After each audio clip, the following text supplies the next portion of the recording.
Je vous présente aujourd'hui notre 434e journal de bord. Jean-Marie Le Pen, bonjour. Bonjour. Alors, ainsi, une signature d'un contrat de 34 milliards d'euros de la France avec Sydney a eu lieu cette semaine pour la commande de 12 sous-marins nucléaires d'attaque. Y a-t-il une autre puissance, selon vous, derrière cette commande exceptionnelle? Non, mais je crois qu'il faut relativiser, n'est-ce pas?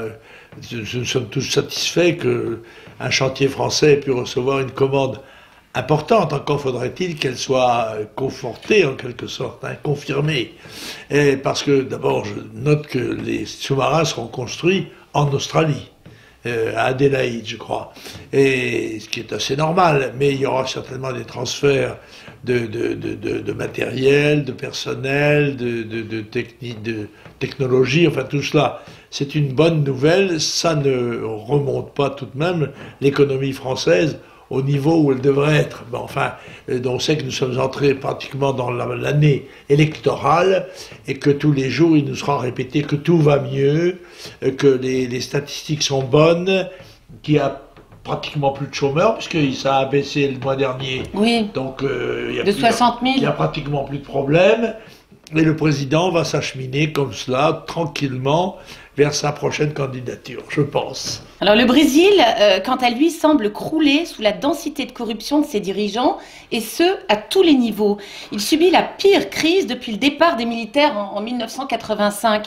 Quelle est la cause directe de cette débâcle? Vous savez que Mme Rousseff est une ancienne gauchiste. Oui. Et qu'elle était en quelque sorte la pouliche, si j'ose dire, de M. Lula, à qui elle a offert d'ailleurs une place au gouvernement, oui, dans la débâcle qui s'annonce pour elle. C'est une grande déception que cette Amérique du Sud, dont on pensait que constituée de pays émergents, ils allaient en quelque sorte révolutionner les équilibres du monde, ben non, tout ça est assez décevant, que ce soit le Venezuela, le Brésil, l'Argentine elle-même, qui a connu de grandes difficultés, le Chili un peu moins, mais tout de même, bon bref, c'est un peu une déception, mais après tout, que chacun balaye devant sa porte, et nous n'avons pas beaucoup de leçons à donner en matière d'honnêteté politique. En effet. Nous, c'est-à-dire les gens qui nous gouvernent. Alors cette semaine est le triste 30e anniversaire de l'accident de Tchernobyl. Pensez-vous que les conséquences sur le long terme n'aient pas été suffisamment mesurées? C'est tout à fait vrai, mais non seulement ça, mais il y a eu une campagne de mensonges délibérée et absolument éhontée de la part du gouvernement français. Rappelez-vous que M. Pasqua avait dit que le nuage ne franchirait pas la frontière française, n'est-ce pas, comme cela. Or, je vous signale que c'est à un irradié de Tchernobyl que vous parlez. Ah oui, vous aussi. Parce que, en effet, ayant consulté, parce que j'avais une hypothyroïdie, le médecin m'a dit, mais n'avez-vous pas été irradié? Et en effet, j'ai été irradié le dimanche de l'explosion de Tchernobyl. J'étais chez Janie, d'ailleurs, dans l'appartement de Janie à Cannes. Je prenais un bain de soleil dans le plus simple appareil. Quand je lui ai dit, bien que le ciel n'était pas très lumineux, je lui ai dit, c'est curieux, comme le soleil est chaud aujourd'hui. Elle m'a dit, écoute, tu n'as qu'à rentrer. Bon.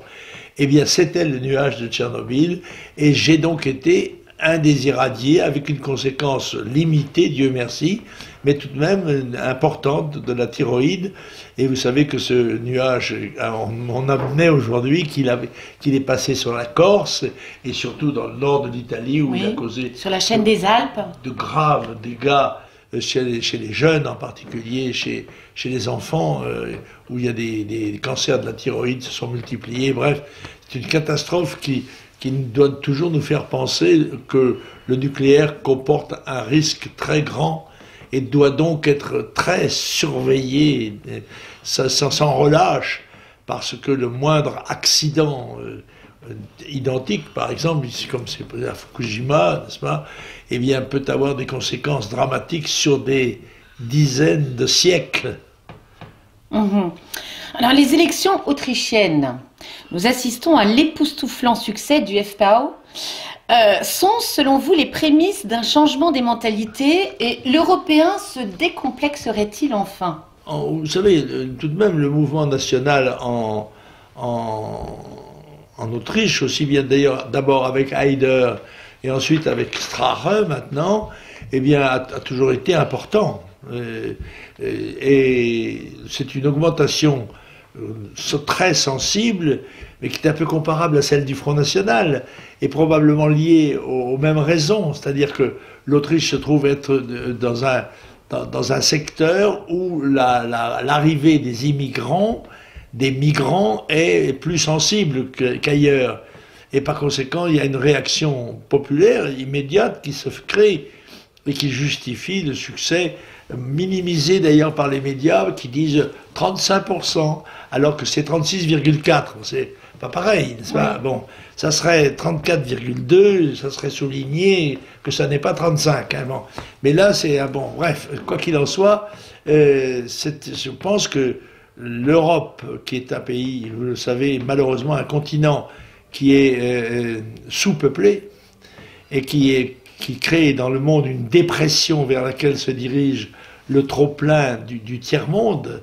Et cela, ça pose le problème de l'immigration massive qui menace de submersion, non seulement notre continent, mais parce que nous en faisons partie, la France, et qui est déjà, elle, saturée d'immigrés, parce que il y a 40 ans, depuis 40 ans, tous les gouvernements de gauche et de droite qui se sont succédés ont pratiqué une politique de laxisme à l'égard de l'immigration, 200 000 immigrants légaux par an en moyenne, plus 100 ou 200 000 immigrants illégaux. Ceux-ci ont fait des enfants de façon beaucoup plus importante que les indigènes, dirais-je, que nous sommes, et cela a abouti à des chiffres qui sont dramatiques, puisque, je le rappelle, je les cite souvent, l'INSEE elle-même reconnaît qu'il est entré en 35 ans 12 millions d'étrangers dans notre pays. Et Azouz Begag, ancien ministre socialiste, déduit qu'à son avis, il y a en France entre 15 et 20 millions de musulmans, en comptant bien sûr la descendance. Alors, cette semaine, une jeune fille a été rouée de coups par un groupe de jeunes maghrébines, des maghrébines adolescentes, sur le quai de la gare de Gennevilliers, en région parisienne, pour l'unique raison qu'elle portait une jupe. Les coupables ont juste écopé d'un rappel à la loi. Une forme de terrorisme intellectuel ethno-religieux qui commence de plus en plus jeune. Pourquoi ce laxisme judiciaire, président ? Alors voilà, ça, il y a d'abord le phénomène, en effet, de la persécution des gens qui s'habillent comme on doit le faire chez nous, ou comme on peut le faire, et qui veulent imposer leur manière de voir et leur manière de faire par la violence, là, semble-t-il, même très excessive, et l'attitude de la magistrature. Il faut savoir qu'en France, un tiers des magistrats votent pour le syndicat de la magistrature, qui est un syndicat officiellement partisan, de gauche et d'extrême gauche. Je dis d'ailleurs qu'il y a une différence avec la roulette russe. Vous savez, avec la roulette russe, vous avez une balle sur 6. Vous avez une chance sur 6 d'être tué. Dans la justice française, c'est 4 sur 6. Parce qu'il y en a au moins 2 qui sont liés au syndicat de la magistrature, lequel est arc-bouté sur son mur des cons, n'est-ce pas?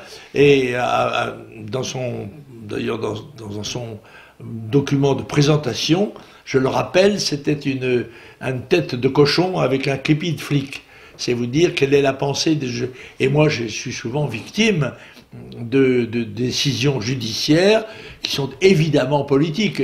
Quand je suis condamné pour l'histoire, pour la énième histoire de chambre à gaz à pratiquement plus de 50 000 €, n'est-ce pas, de 30 000 d'amende, 10 000 de dommages et intérêts, 10 000 comment dirais-je, d'articles de journaux qui sont, bon bref, etc. Il y a là quelque chose qui est scandaleux, une exploitation de la justice contre les adversaires, qui sont traités comme des ennemis. Bien, alors merci. Alors un militaire, c'est comme un ministre, ça ferme sa gueule ou ça s'en va. C'est ainsi que s'est exprimé Alain Juppé, évoquant devant des étudiants de Sciences Po Bordeaux le sort du général Soublette, récemment relevé de ses fonctions de commandant de la gendarmerie d'outre-mer suite à la parution de son livre Vérité. Sacrée mentalité quand même de la part d'un futur candidat au présidentiel.